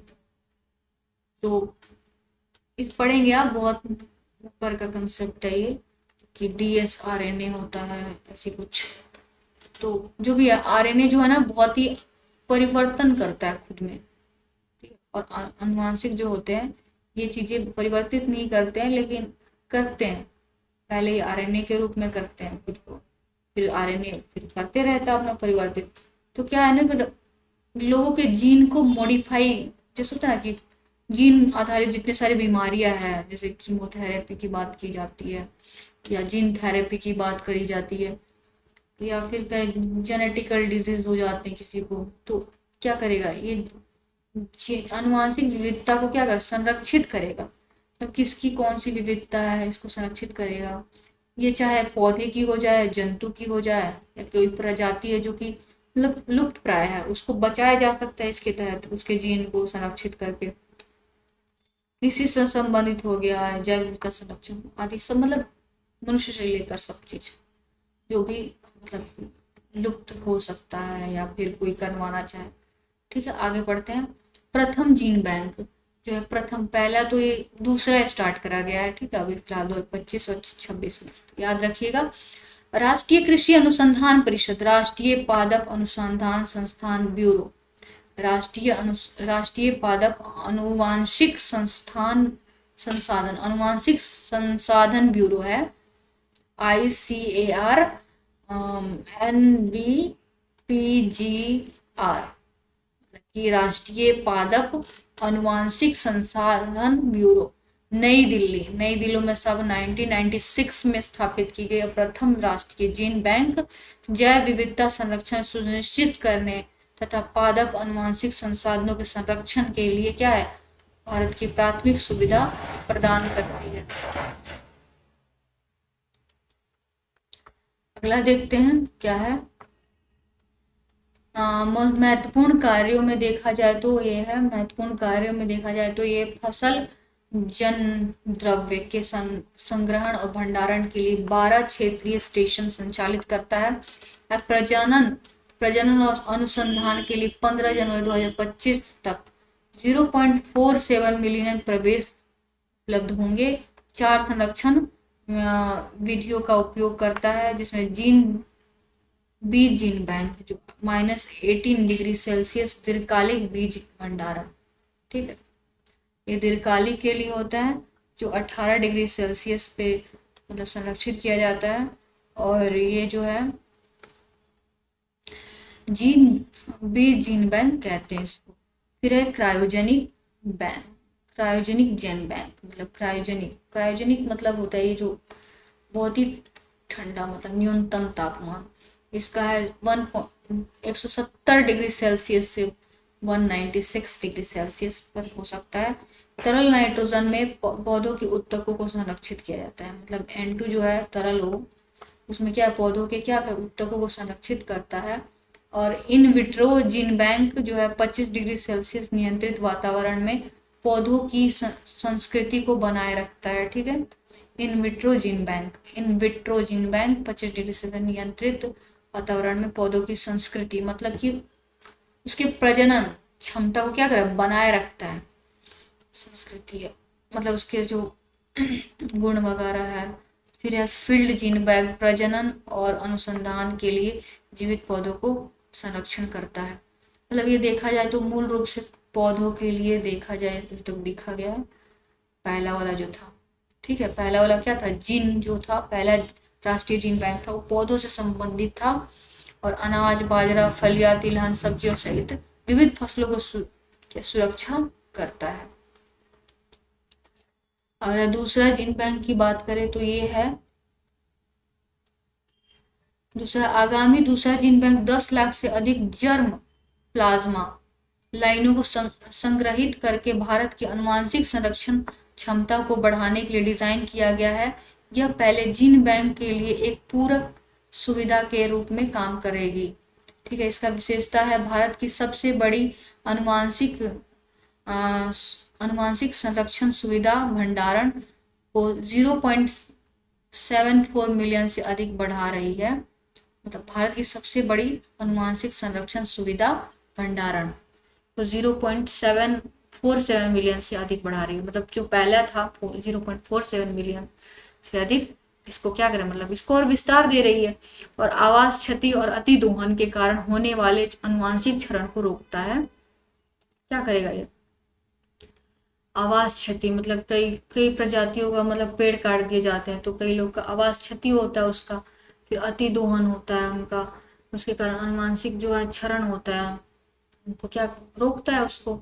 फिर देसी दुर्लभ पौधों की किस्मों को संरक्षित करना, जैसे कि कहा जाता है कि अगर विदेशी कोई प्रजाति लगाया जाता है तो वो क्या करता है, वहां पे जगह बना लेता है और वहां का जो देसी जो पौधे थे वो क्या होता है, नष्ट हो जाते हैं, तो उनको संरक्षित किया जा सकेगा। आनुवंशिक संरक्षण प्रयासों में सार्वजनिक और निजी क्षेत्रों को समर्थन प्रदान करना, मतलब पब्लिक और प्राइवेट दोनों पार्टनरशिप के सहयोग से मतलब अच्छा खासा किया जाए, करने की बात कर रही चली रही है। भारत के सीड वॉल्ट चांगलाप लद्दाख और Svalbard global seed vault Norway सहित वैश्विक पहलों के साथ क्या है, वैश्विक पहलों के साथ क्या, वैश्विक पहलों के साथ संरेखित है। भारत के सीड वॉल्ट चांगला लद्दाख, अब ऐसी जगह पे केंद्र बनाना आसान होगा क्योंकि यहाँ पे पहले से ठंडा है और थोड़ा ठंडा करने के लिए ज़्यादा सही रहेगा। तो ये हो गया लद्दाख। लद्दाख में भारत में क्या है, चांगला लद्दाख और Svalbard global seed vault Norway पहलों के साथ संरेखित है। भावी अनुसंधान टिकाऊ कृषि के लिए फसल विविधता सुनिश्चित करते हुए बाहरी स्थानीय संरक्षण को बढ़ावा देना है।